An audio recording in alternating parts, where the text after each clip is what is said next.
The Owen has started. Osprey takes on a monster.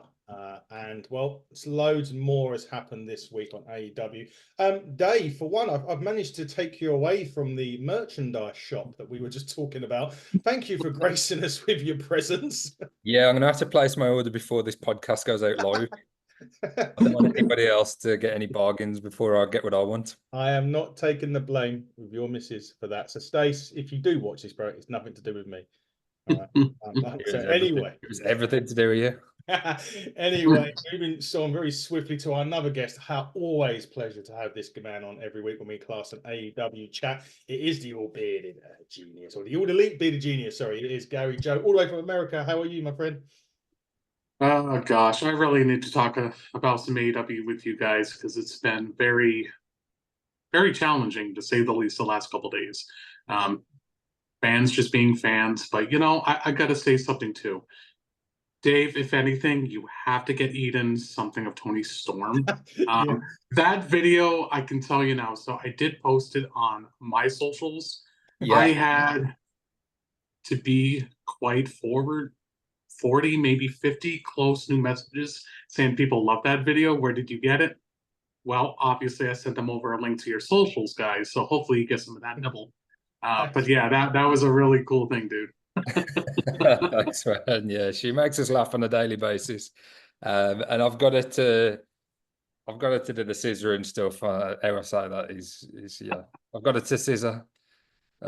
Doesn't sound great, does it? You know what I mean. Wrestling fans know what I mean. Yes. But yeah, the Tony Storm stuff was my favorite stuff that we've got her to do. She's like a little performing monkey for us. Yeah, that's brilliant. Well, that's and if it helps, Riley was singing Will Ospreay's theme this when he. So I had it on in the car. I think I said to Gary when it was on the other week. I had it on the car again this week. He walks in the house and he's singing "Elevated" around the house. But AEW is getting there with our kids anyway. And then Bringing in the new breed of AEW the fan. new breed. What we need to do though, Dave, is to get Ace to start cutting those MJF style promos when that's your next task. To get him. I want him walking around your house with a Burberry scarf saying I'm better than you, Dad, and you know it. He might have a better than you, baby girl from that website if they've got one up there. Brilliant. Oh man. Don't give him ideas, Adam. Wait. Well, we're gonna be all in very but before we get to anything, well, actually, before we start with anything, Dynamite Collision, Rampage, the big news. And Gary, I actually woke up to this. You messaged me personally, and it was, it was after Dynamite. I think when Dynamite was on or when Dynamite was off the air.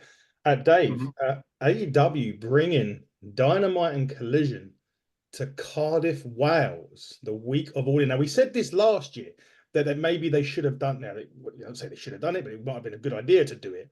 They're doing it this year, Dave, and it's going to be.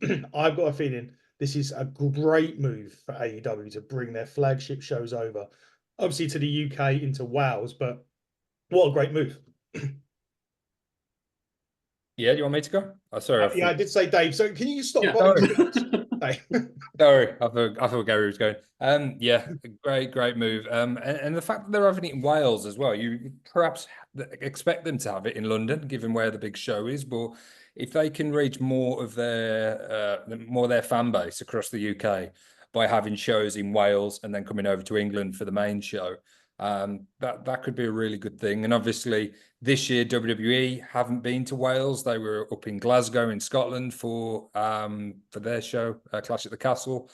So there's going to be a lot of Welsh wrestling fans that are really going to be welcoming the news that another big wrestling company will be in town. And as you say, their flagship shows. We're not talking house shows. We're talking Dynamite and Collision. I'm not sure what happens with Rampage that week, whether it will be pre-recorded. But yeah, the fans are going to get their money's worth there. They're going to get at least 4 hours, plus probably 5 hours of AEW wrestling. And I suppose some of the talent as well that don't get onto the All In card, they still will be on the tour and they'll still be able to perform in front of what will be in Cardiff a big audience for them. It will be. Gary, now we're definitely coming to you, Gary. So Dave, you can carry on buying shirts or whatever you're going to be wearing. But Gary, this is a good thing for AEW. You know, you're coming into London, obviously, for All In, bringing their flagship shows to Cardiff Rise. And as Dave says, giving their Welsh fans an opportunity to see them live. And this could be a taste of things to come from AEW. Yeah, I totally agree 110%. You know, like last weekend, you know, it was Chris Jericho, Tony Schiavone, and Tony Khan. You know, they were just talking about what they expect, what their expectations are about expanding. And I think this is a good start. The fact that they're going to Wales is totally out of left field that I did not see coming. And I think as a wrestling fan, we love the element of surprise. Like, especially, I don't care what anybody says, any other country within the country that I live in is the most passionate diehard fans. And I love that so much. I think this is really Tony really wanting to test the waters more than just going to Canada internationally. You know, I can't say this enough. You guys know I'm a stickler with numbers. I'm a stickler when it comes to a lot of things going on with the world of AEW. And, you know, AEW they are the #1 ranked program in the UK, Japan, and Canada. You know, that says a lot. So if he's opening those doors, so to speak, to the UK during All In Week, damn good move. I'm curious to know if that's going to be live. You know, kind of like what WWE does sometimes with their international shows. Quite frankly, I really hope it's live. I would like to see it live because, unfortunately, we live into a world where things are spoiled very bad. And I don't want to see spoilers on my feed, which that is something that we will never break away from. So, but yeah, this was a really nice touch from Tony for sure. Yeah, looking forward to it. Yeah, I hope you're right. I do hope it's live. So maybe Dave will hear about on ITV over here in the UK where we get our AEW programming from. So hopefully we'll find that out. It makes sense, I think, for it to be live, Dave, over here as well, just because by the time Dynamite's normally on here on a Friday, and then you go into the following week before you see sort of Rampage and Collision. So Dave, it would make a lot of sense for ITV to pick that up live, just so that we're not out of the loop by the time we get to All In. I would have thought so. And also, I don't think we had a collision last year prior to All In. I don't think they recorded, unless it was pre-recorded. I'm not sure because we had the main show on the Sunday. I'm pretty sure we didn't have a collision at all last year on the Saturday. So that will be pre-recorded. But in terms of Dynamite, I think that would probably go live on the Wednesday. Yeah, we'll find out. Well, hopefully we'll find out. We haven't got too long to wait now, just a couple of short months away from All In. But before we get to All In, obviously there is small matter of Forbidden Door, and we'll discuss that in a bit more detail. Actually, we're going to discuss it now because we're going to get straight into Dynamite. Obviously, MJF had a brilliant match with Roosh this week, and to kick off Dynamite, it was commercial free that the first match, Roosh and MJF. Gary Joe, this was just an incredible way to open Dynamite. MJF's first match back, great opponent to have. I'm not even going to begin to pronounce who he's facing at Forbidden Door. It will be a total. Don't ask me. So, Dave, that will be falling on you very shortly, but not right now. So you have some time. Maybe Google Translate it. But a really good way to pick up MJF stuff. And this wasn't even just a great TV match. This was pay-per-view quality, Gary, in this one. Yeah, I mean, it looks very apparent, unfortunately, that Roosh is going to be missing the pay-per-view, and that's what happened here, because, you know, politics come in the way. But I liked how this presented Roosh and MJF. Like, you could definitely tell they're making MJF the very heavy promoted poster boy for right now, and I think that's good.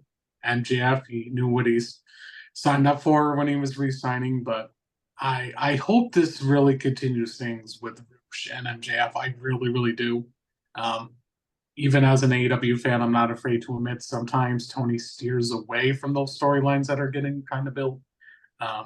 Because Roosh really deserves it. And I'm not talking about going in Don Callis' family, what we saw later on the show. But yeah, I mean, I like the fact this was commercial free as well. it made me really inclined as a viewer. And that scumbag I'm glad that he's getting a match in his hometown this coming Sunday. And like you said, I'm not even gonna pronounce the name, but should be a fun one. I'm gonna try. So Dave, he's going against Hichikero. No, That's about as good as we're gonna get it. Sorry, Sarah. Hichikero, that's the man. Sorry to any Hichikero. What was that? One more time. No, sorry to the fans and fuck it, Hichikero fans and himself. It's just me pronouncing names. But Dave, it's an interesting choice. I mean, for Forbidden Door for MJF. I mean, I wasn't sure who he was going to face, even if he was going to have a match. To be honest, is it the way that you would have gone for Forbidden Door with MJF, or would you have steered him in a different direction, or would you even? I mean, obviously, Roosh isn't on the card. We know that now that they come out after. If Roosh could have been on the card, would that have been the way that you would have gone?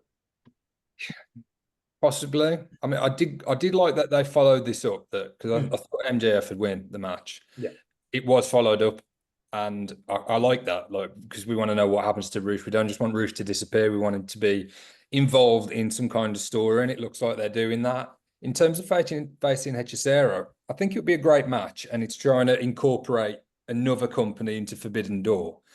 But when MJF said that he would be facing some random Mexican or Japanese guy, I didn't actually think that would be the case. And Hechicero is not random; he's a very talented performer. But I thought it would be somebody, more, I don't know, established to the AEW fan base, I suppose.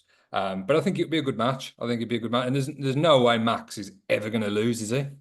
Because of where it is as well. So yeah, it'd be interesting. I mean, Max reminded us all, and we all know this, and we've all known this for a long time, but we kind of forget because of how good of a character he is and how good on the mic.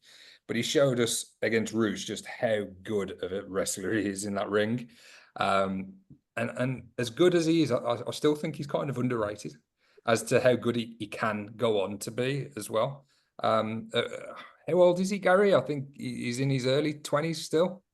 MJF, 28. He's 28. So, I mean, he's got 10, 15 years here, like at the very top. Like, I think, and it always surprises me how good MJF matches are, aside from everything else. And like the comedy stuff he was doing with Adam Cole last year and stuff, when he's just in there having a one-on-one match, he has some of the best matches we've seen in AEW.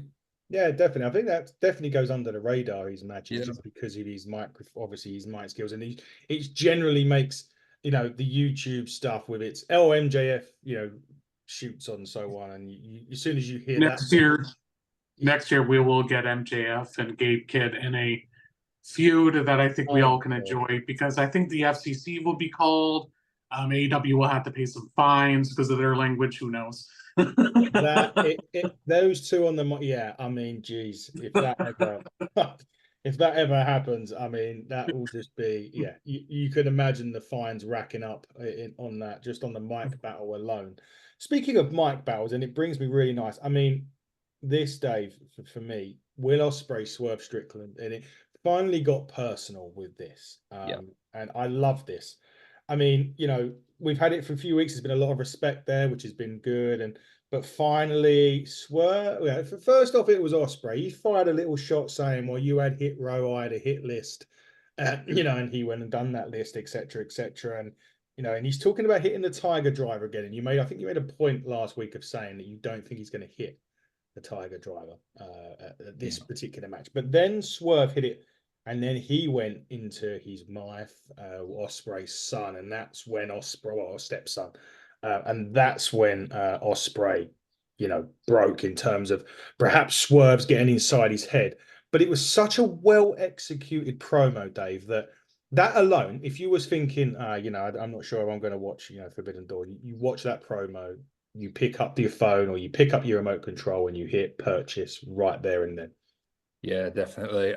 My only criticism is where it was positioned in the show. I think this was perfect, like, go home angle that could have closed out perhaps next week's Dynamite and the one before Forbidden Door. Just because of the position of the title is the most important thing in the company. I thought the actual content and how they built from still a level of respect And then a few comments went in, and by the end of it, a heated exchange that got very personal, and Swerve bringing up Ospreay's son. I think it was brilliantly done, and it was a match that I was really looking forward to. But everything they did this week to build that, I'm looking forward to it even more. On that as well, I was convinced that Swerve would win. And I was convinced that that would be because Ospreay wouldn't hit the Tiger Driver. But now they've mentioned it and they've brought it up, that casts a little more doubt over whether he will or whether he won't. You know, Ospreay was mentioned it. So maybe, I don't know, I didn't necessarily expect Will to win the international title, and he just keeps on winning in AEW. So would it be totally out of the question for him to become the AEW champion at Forbidden Door? I think it's less predictable than the assumption would have been when the match was announced. I think they've done a good job in blurring that, and yeah, it will be a hard prediction when we come around to predicting the show next week. Interesting, it does. Yeah, Gojo, also Will mentioned one thing which I think could play into the factor of the result, in that the Don Callis family was watching and he said the words, "I don't need the Don Callis family," and that kind of had me thinking, does even perhaps a Carl Fletcher, or I know that he's wrestling on the show at Forbidden Door, but even a Konosuke Takeshita, does that automatically maybe that the Don Callis family attack Ospreay and cost him the AEW championship? Oh man, that's a wonderful question. Maybe post match, because I want this to have a clean finish. Which, one thing that I love about AEW, when there's a meaningful title match, there's actually a good clean finish. I don't necessarily want to see that. I'm hoping we actually see the return of somebody else, and that's Mark Davis. Slowly get Kyle Fletcher out of the Don Callis family. Like, the trios division right now is actually kind of getting red hot again, and I love that. So maybe there will be some trios titles in the future if Mark Davis comes back. But yeah, man, this promo really fired me up, and it's not even a week. Well, technically now it's the week of the pay-per-view, but I don't care what anybody says. I personally think Will Ospreay is one of the best free agents that I've seen in a long time. Like, that guy gets me so invested every single time. And, when I hear his music play, I'm just so ecstatic to see Will in a match. And the fact that they're doing this match early, I was actually kind of worried, if I can be totally honest. Like, is it too soon? But more and more and more, you see these two on the mic doing their, segment. You want to see it now. So it won me over on that department for doubting the match a little bit. But Swerve, again, this is me personally as well. He's on fire as a champion. This is actually an unpredictable match, and this is what I love about wrestling sometimes. I want that unpredictability there. So this segment was one of the biggest talking points of the show, and and that's a good thing. So I'm very excited for it, to say the least, man. Like, that match, yeah. Give me 35 minutes, which I could see it going 35 minutes. Yeah. I think you're not on your own, Gary, when you say about like your reaction when Will's music hits. I think the reactions he's got since he's been in AEW have been phenomenal. And as you say, yes, kind of blurring the lines. Is he a heel? I think it's clear to see he's a face, but he's still affiliated with the Don Callis family. So it's not as cut and dry as it could have been. But still, his reactions are just absolutely phenomenal. And to kind of jump on the back of what both of you are saying, I could see a situation where Mark Davis returns, and could Mark Davis actually cost Will Ospreay? You would say unlikely, given their history and the what's the faction called? United Empire. United Empire, sorry, given their history.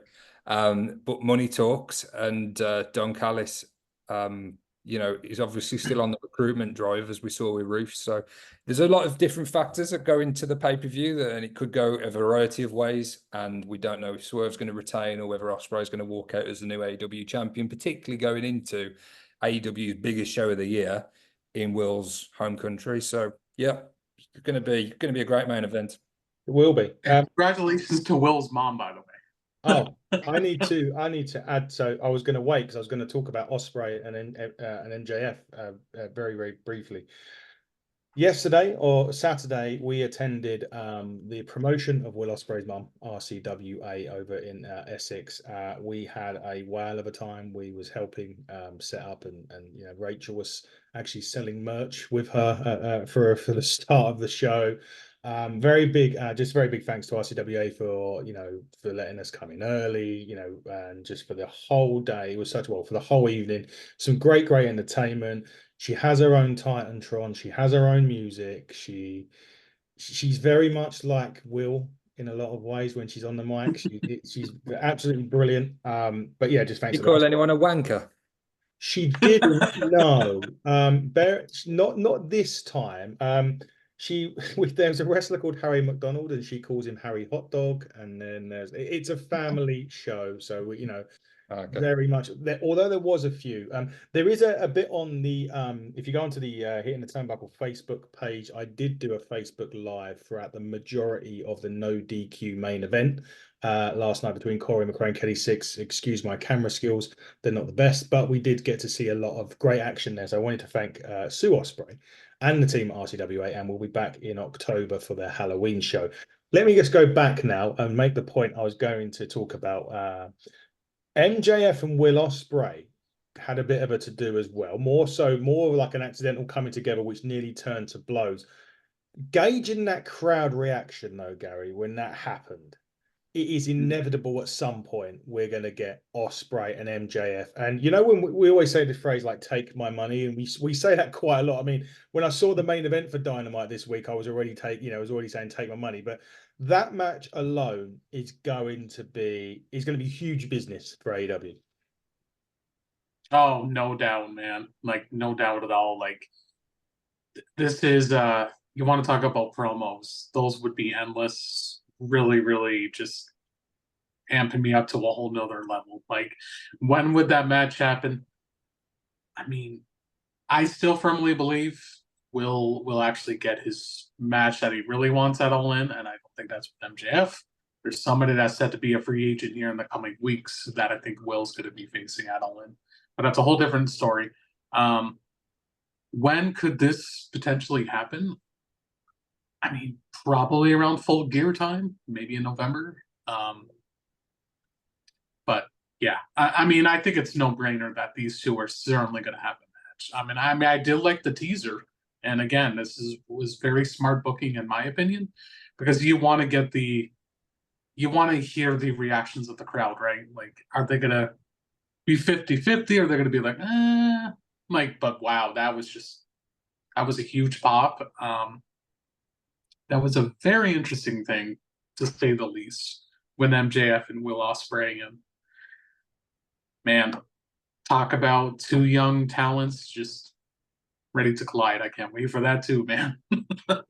Yeah, I can't wait either. I'm going to save my next bit for when Dave returns. I know he's just stepped away. He's probably getting his wallet out or the fact Stace has probably just seen the fact that he's probably just bought a load of mess. Here he comes. He's back. I was just saying, Dave, how you probably was just about to buy some more gear off the shop. Anyway, what I was going to talk to you about. Getting a drink. It's warm here today in the UK, Gary. Yeah, amazing. We don't have much summer. Yeah, we've got this thing called sun over here in the UK. We don't see it very often. Cloudy here today, 68, which is a very record low for this time of the year. So I'm okay with it. So we don't get a lot of sun, so when it hums out here, it's generally hot. We're obviously talking Will Ospreay, MJF, Dave. I've got an interesting one because we're going to talk about it in a minute as well.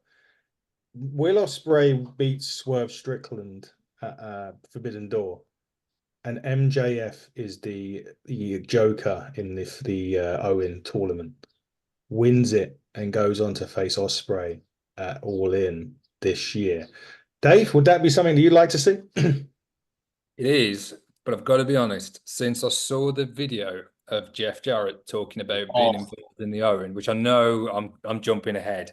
That's fine. I can't get past anyone over there. I don't know if I want Jarrett to win, but I certainly want him to do well in it.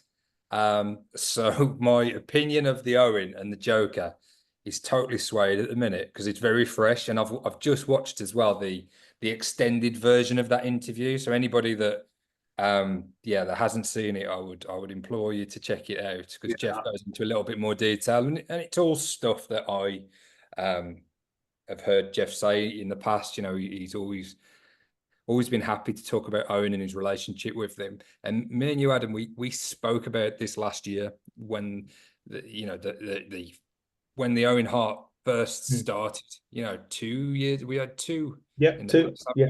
Yeah. So I think we mentioned it when Jeff Jarrett came into the company that he would be somebody that you could tell a real story given his relationship, and he was best friends, tag team partner. For anybody that doesn't know, they went on to become tag team champions, and they were actually, although Owen was doing the blue blazer gimmick on the night of the tragedy, he was still a part of that tag team with Jeff, and Deborah. They were still part of an act.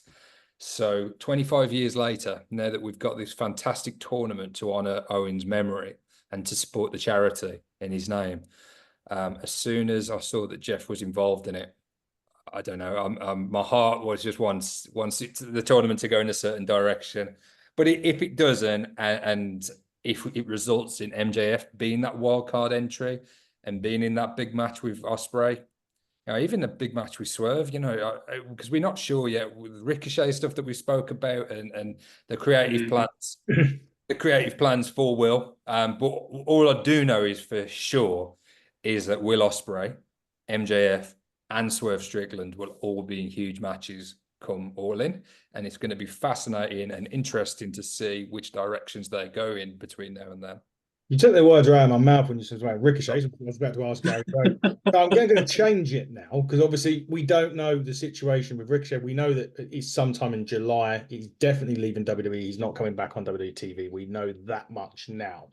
However, although Chad Gable seemingly got shot in the head and he's now back on Raw this week, but we'll talk about that another day, Dave. Well, we've got SmackDown to do later anyway, so we'll talk about that later. But when it comes to the wild card, Gary Joe, and we'll get your views on Owen, the Jeff Jarrett thing. I think I commented on one of your posts on the FTR Facebook page there. It was like, I raised an eyebrow initially, but my brain wasn't quite ready when I saw Jeff Jarrett in a tournament because obviously he hasn't done a lot in AEW and then recently anyway. And it just took about a millisecond for it to trigger why he would be in the tournament. And then, as you said, Dave, you basically thing I was going to say. So thank you for that. But I've got another one for the wild card and somebody else who we haven't seen in a while, Gary Joe, and I'd like to get it on your views on it. Hangman Adam Page. I mean, the story would certainly be if Swerve retains on Sunday, it would be Hangman and Swerve. Yeah. I can see that, but I don't see that. Yep. I don't see that because I want Adam Page to be a part personally of the Team Elite and Team AEW going into Blood and Guts. That's what I rather see. Much as I love Adam Page, and I can't wait for him to come back. That's the most important thing. And I personally think now was the time. Stop slacking. Give that guy a call. Ricky Starks is available. He is technically your defending winner of this tournament. Willow Nightingale, she's a repeated winner. She's in it. The same thing should apply for Ricky Starks. I can't say it enough. The guy is severely missed right now. I mean, anybody that's a Ricky Starks fan is really, really missing the guy. I think it's a perfect chance to bring him back. And leading to the other thing here with Jeff Jarrett. I mean, like I posted last night, I initially did not want Jarrett in the tournament. And this is one thing that I can never stress out enough with Tony is he loves bringing the nostalgia back. And the fact that Jarrett's in it because he lost his friend 25 years ago, perhaps his best friend at that time, is a beautiful, motivating story. I got some good best friends in this world, and I always like to do something special for them, right? And the fact that Tony's willing to do this, I think it's cool. So, is that going to be the wild card? Ricky Starks against Jeff Jarrett, or Adam Page and Jeff Jarrett? I don't know, but I mean, I had one commenter on my page saying that he wants Jeff Jarrett to win. Unfortunately, if the stakes were different, I would say yes, Jeff Jarrett should win it. But I love Double J, but I mean he's not going to go for the world title at all. And I don't think if Jeff does in fact lose in that first round, I don't think he's going to be mad about it. He is a professional. That's one thing that I've always liked about Jeff Jarrett. After all, he brought me TNA, so thank you for that, Double J. Yeah. So I think he's gone. I think he's gone. We'll leave that. I think I'll finish his point. So I agree with Gary in terms of I don't think Jeff Jarrett's going to be facing anyone for the AEW world title anytime soon, particularly not at All In. But if you've got a story that Jeff kind of progresses and he just scrapes these wins and he scratches and claws and he manages to pick up these victories, and then in the penultimate match to get to the final, or even in the final itself, the way that he loses it or who costs him the match, or I know we don't have any interference or stuff, but there's a way of doing it that we can tell this story with Jeff. It could be cost the match, or there's a reason behind it, and it continues the story, or there's an interesting story to tell. I haven't spent too much time thinking about it because I saw Collision today, and then I've watched that video. But I'm just convinced that from a company point of view, from a business point of view, there's money to be made with this story, as well as honoring Owen, telling a fantastic story, and Jeff paying tribute to his best friend. Yeah, I think so. I think it'll be great. I don't know if Jeff's going to make it through round one. And I don't know obviously we don't know who the wild card is yet, or the Joker, whoever you want to call it, is yet. So there's going to be plenty of intrigue to follow up. I'm not sure if it's next week on Dynamite when we get that, or the week after. I don't know. We'll have to wait and see. I wanted to talk quickly about Forbidden Door. There was a match that was made, because I'm going to get into more of the Owen in a minute, because there was a string of matches. But one of those matches was Pac and Claudio, which I'm going to get into. But before that, obviously Danielson was on the commentary table, and it was announced that he was going to be taking on Shingo. For Christ's sake, Takagi, is that how you pronounce it? Yeah, brilliant, fantastic. This is the only thing I hate about Forbidden Door with these names. That match alone, Dave. I mean, Danielson is just on this, obviously road to, ending his career or full-time career in AEW, and these are the types of matches that we want to see. Exactly. And there is, he wants these dream matches. That's part of the reason he went to AEW, and that's going to be a fantastic encounter, a hard-hitting match. I'm still not 100% sure as to what the physical condition of Danielson is. I'm not sure. He's such a fantastic seller of injuries and moves. He's constantly taped up with kinesio tape. I'm just not sure if he's been held together by the tape or whether it's part of a bigger story and a payoff, because obviously we saw what happened in the match against Ospreay with the Tiger Driver. So yeah, he's one of the best performers that I've ever seen. He's going to be missed when he's gone from a full-time capacity. I think he's still going to pop up at places like Forbidden Door, and scatter his appearances throughout the year. I would like to think that he'll stay on television in an active role. He's part of BCC. I'm not saying that I want to see him in a general manager role or anything like that, but certainly if he's part of the Blackpool Combat Club, and we get him on commentary as well, because he's such an interesting voice and gives such a great opinions when he's on the commentary desk as well. So I hope he's involved long term. But in terms of his full-time wrestling career, it is drawing to an end. And a match against Takagi is something that we all want to see. Yeah, definitely so for sure. Let's get into the Owen now, and for me, this was what I would call say a coupon buster or a bracket buster. Look, great match between Castagnoli and Pac. There's never any in doubt. What I was surprised with is that Pac ends up winning this. I was kind of expecting it to go Danielson Castagnoli in the semis, that or whatever quarters or whatever. You're going to be. I was kind of waiting for that. Pac gets the victory in this. Claudio then though starts. He's got a bit of the ump. Danielson was just like, "Hey, it happens." Claudio just walks off, and part of me was thinking, are they teasing something there, or is it just frustration from Claudio? I think there definitely was a tease because Danielson mentioned it on commentary that when he did face Claudio in AEW, it went to a time limit draw. Yeah. Was that in the C2? I think it was in the Continental Classic, that match. Yeah. Did they So have draws? I can't remember. We were talking about yeah, it. yeah, they had draws, didn't they? I think it might have been we abdicated a few times for a few draws. We advocated. Yeah, advocated. For a couple of draws and they didn't happen, and there was a few surprise results in it. But that match did go to a draw, and maybe that's a way of kind of sowing those seeds to lead to a big match between those two. Yeah, quite possibly. As you say, Claudio's reaction wasn't typical. You would generally get him shaking the hand of his opponent. But yeah, he just left the ring and seemed to have a issue with Danielson as well. So, but I thought it was a great match, and I'm glad that Pac got the win and he moves on in the tournament. Move on to potentially face Danielson. Yeah, what a match that'll be.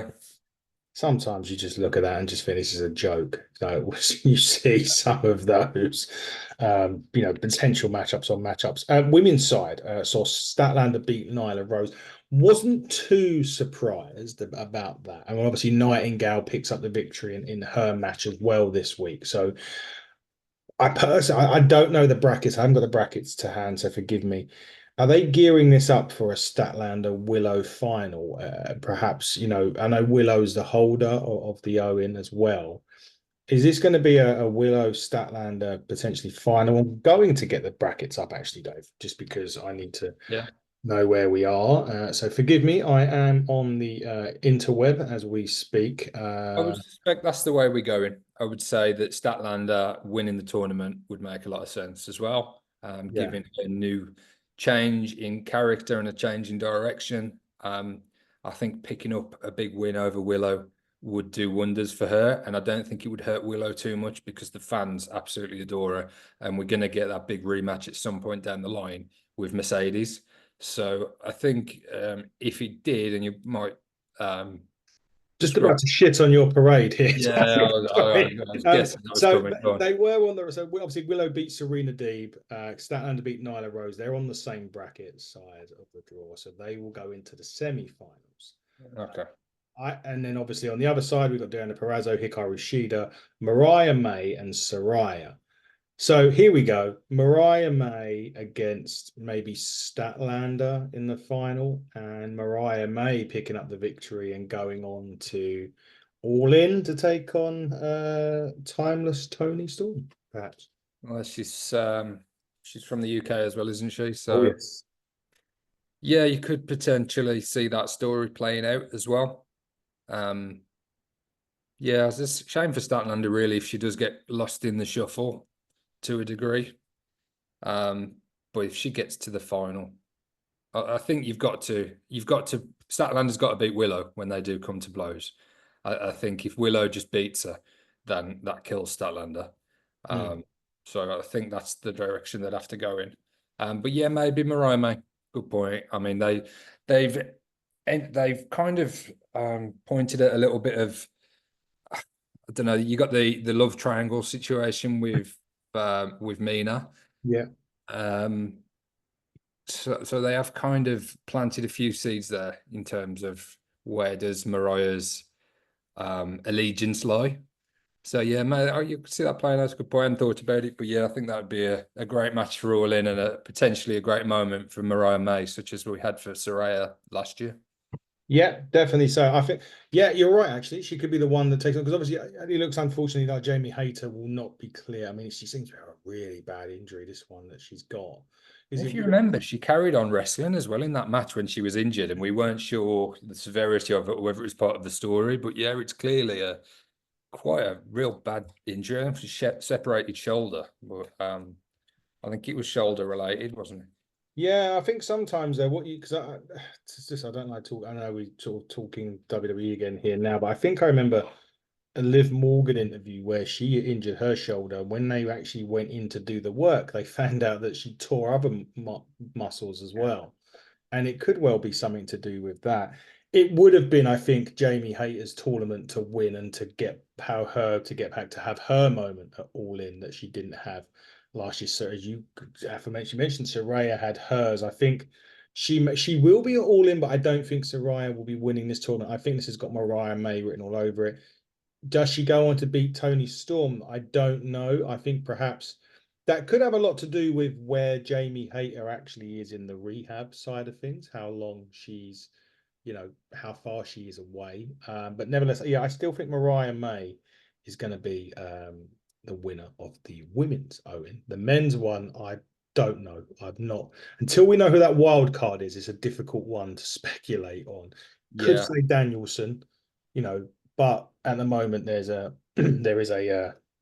I don't think, as I say, I don't think Jarrett wins it regardless, no, because of the stakes, as Gary said, because yeah. of the fact that the winner gets top shot at All In. Couldn't see that playing out. If it wasn't for that, then I would have him in the mix as a potential because of as we what we mentioned earlier and the relationship with Owen.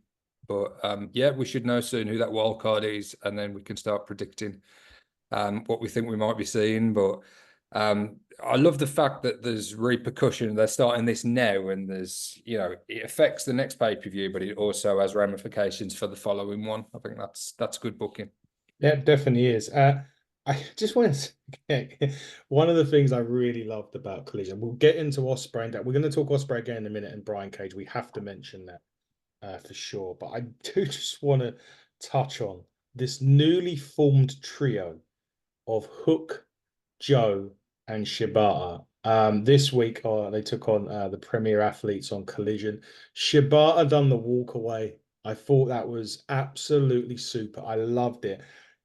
I'm really into that. I didn't know. I wasn't sure about this trio when it all came about. I wasn't sure about the Hook Joe thing either. A bit like the learning tree of Jericho. I'm starting to warm to this. Yeah, I really like it, and as I said, we don't really know Shibata's contract status, but he's beloved by the AEW fan base, and he's somebody that I've really enjoyed seeing more of.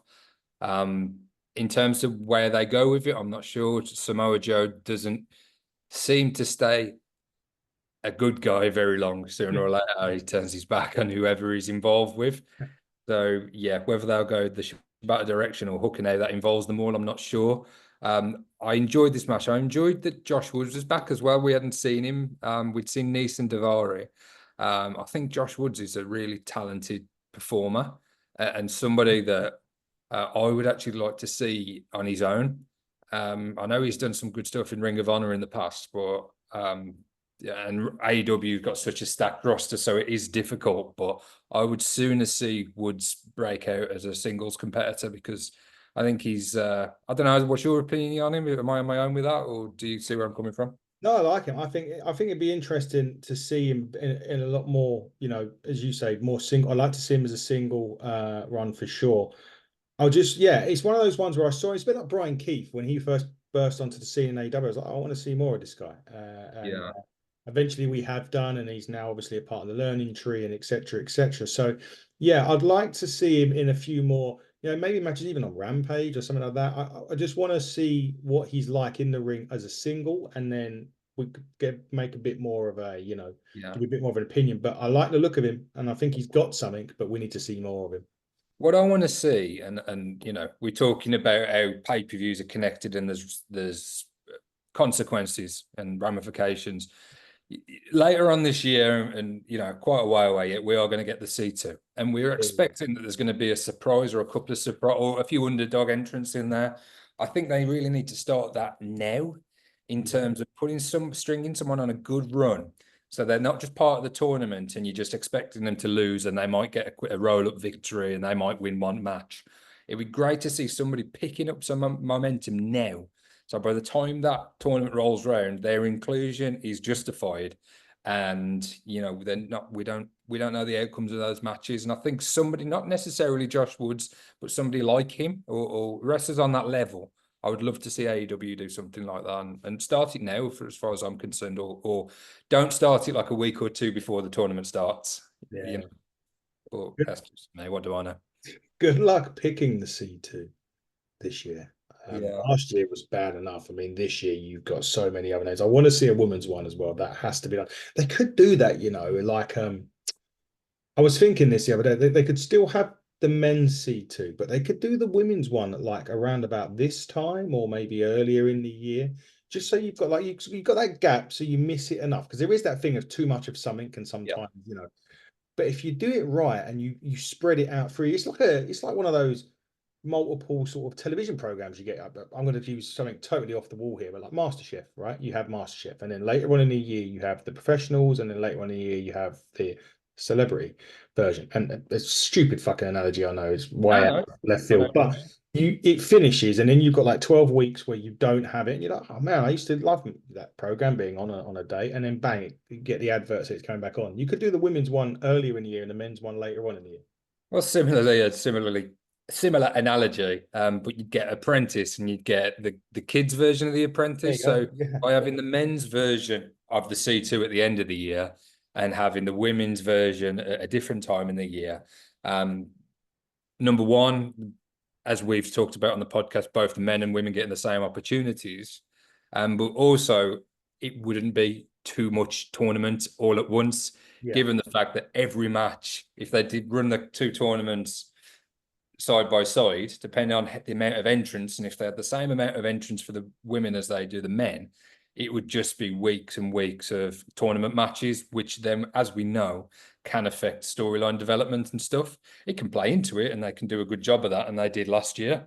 But yeah, I think I prefer your suggestion of having those separate times a year and having them to look forward to. We're already, here we are in June, and we were talking about next year's C2 as soon as last year's. During the C2.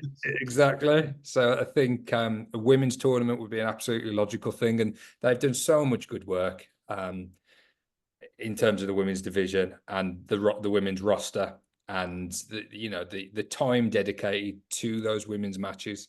So I think a tournament would be an absolute logical move. Absolutely. Looking forward to seeing what they do with that for sure.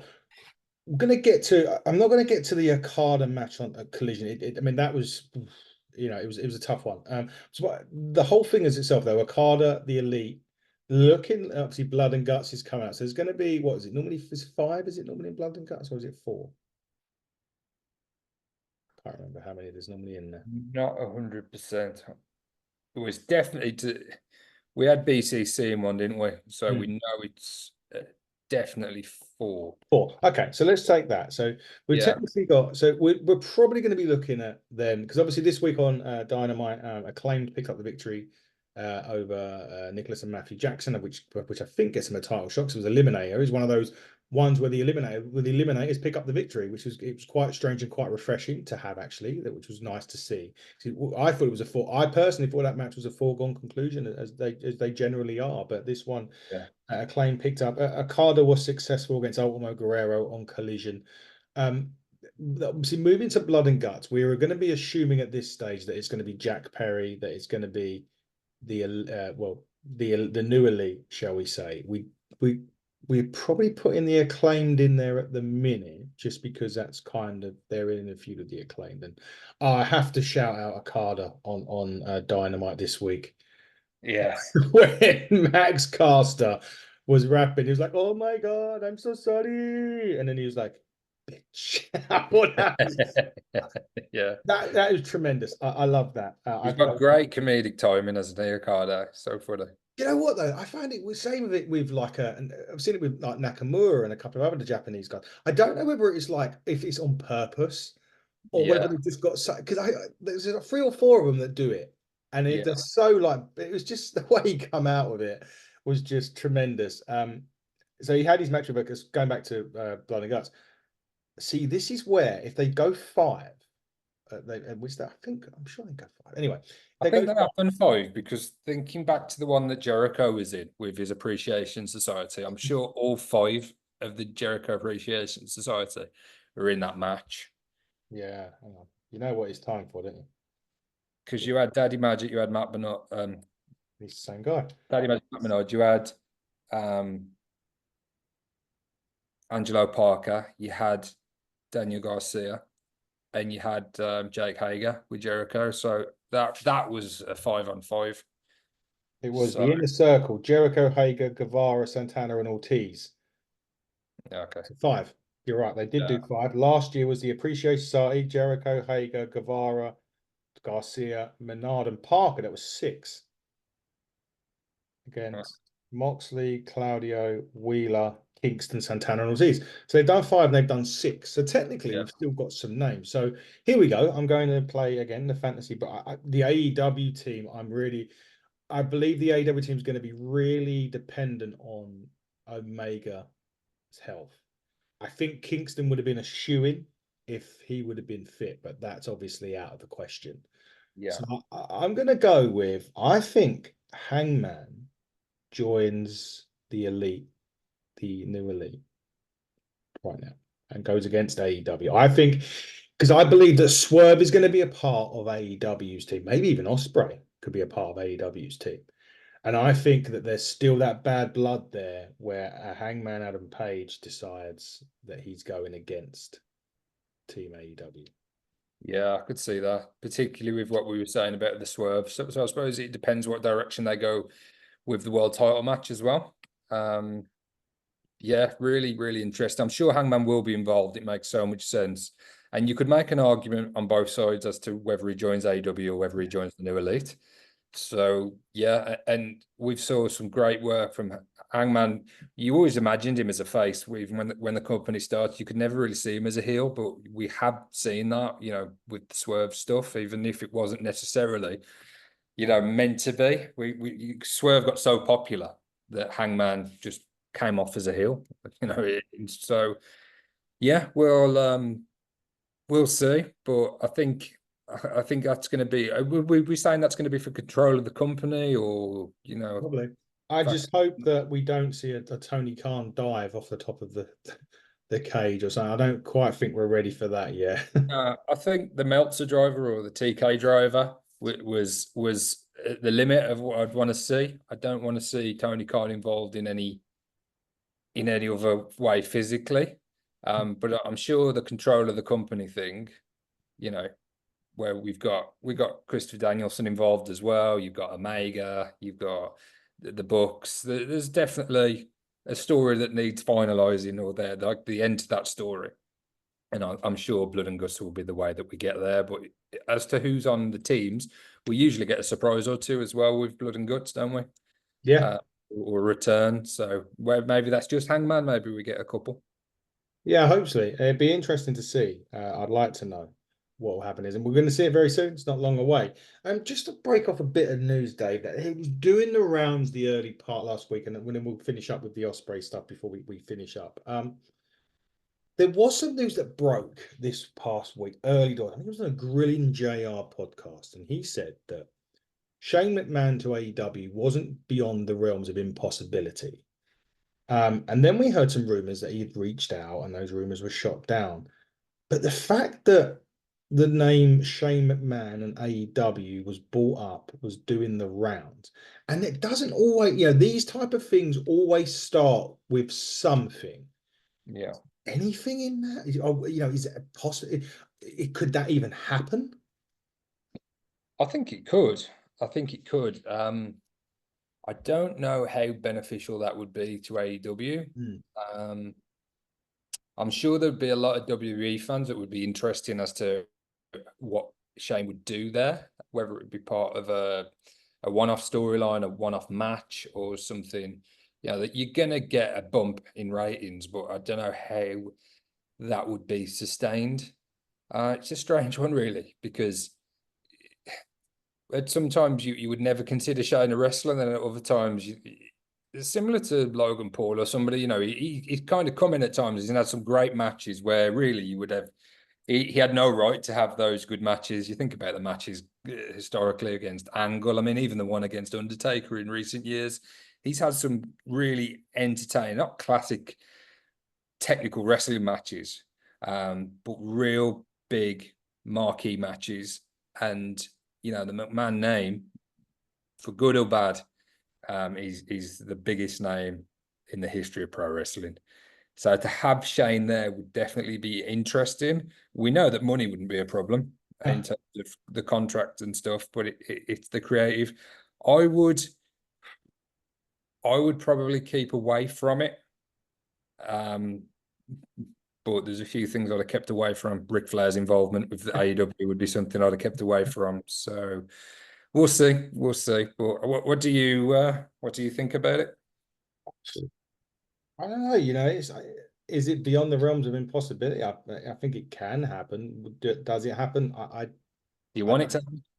No, I don't think I do.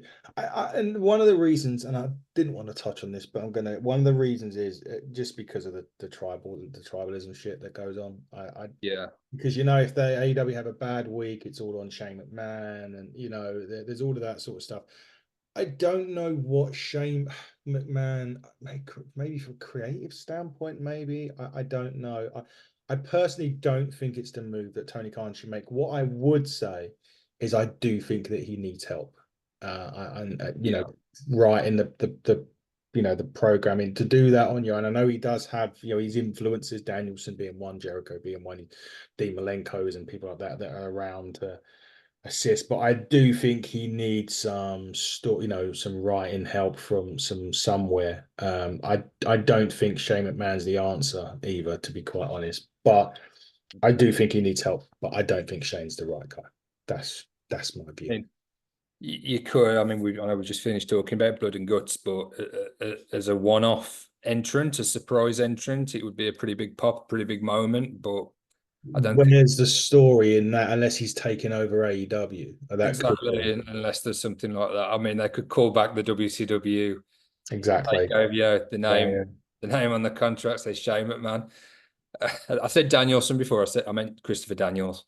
Because he's on screen. Yeah. And he does have influence backstage as well, but he's like the on screen DP, isn't he? But yeah. I don't know. I think it would be a questionable decision to bring Shane McMahon into the. We like AEW fans like because it's an alternative to the WWE, and we don't just want, we don't want it to be sold out for just moments. As good as the moments are, and as good as you get the reaction, you get that initial bump in the ratings. It is always. I enjoy AEW and WWE separate for their own rights and their own things, and we do talk about them a lot. And I'm guilty of that, bringing up the other company, but they're the two biggest companies. But there's so much to like about both, and I don't really want them to become too similar. And I think something like bringing a Shane in would be a WCW move. And we've seen a few WCW type moves, and they don't tend to go very well. So I would stick with doing what they're doing that works really well. And I think working with the New Japan stars, working with the CMLL stars, I think that makes the company different. And I would sooner people like that be involved in a big multi-man match than someone like a Shane McMahon. Yeah, definitely so. We're just going to touch upon the Will Ospreay Brian Cage match as we finish up, just because I feel as if we needed to talk about it. I know we spoke about Ospreay and JF. This man. Apart from a really close encounter when Brian Cage done like a spinning power slam off the top rope, that was quite a nearly landed awkwardly for Ospreay. I thought the match was outstanding, and I wanted to say. We need more Brian Cage. I know he's with, the Gates of Agony, whatever it is, but we need more Brian Cage on this TV. And we need Brian Cage in main events of shows because that guy, I don't know why. We've said this in the past when Parker and everyone was on. We don't know if we could book, if Tony Khan can book big guys. we had the thing with Hobbs and everything like that, and Wardlow. Brian Cage to me should be, and a bit like Lance Archer, we've spoken to Lance as well, and a bit like Lance Archer, is a guy that should be in title contention for championships on AEW, and I'm not sure why he isn't. Yeah, absolutely. I just want to see him winning matches. We Yeah. see performers stringing some wins together. We see Brian Cage every week or every other week, but he just gets his shoulders pinned to the mat more often than he should. And it's a criticism that we've leveled at the company for as long as I can remember. Yes, Will Ospreay is an incredible performer, but there was a bit of an inevitability about him winning. I don't think anybody was massively surprised that and he should be winning. It was for the title, but I just question how damaging it is to Cage that when he's in these big matches, he never wins them. And he doesn't really go on a string of wins in between, other than the stuff that he does in Ring of Honor, which even, hardened AEW fans, if they're not watching it, if people aren't aware of it, then it's not going to help Brian Cage. We just see him on the screen, and we unfortunately, it's got to a point where we're assuming that he's going to be the one that's going to lose. So yeah, big Brian Cage fan.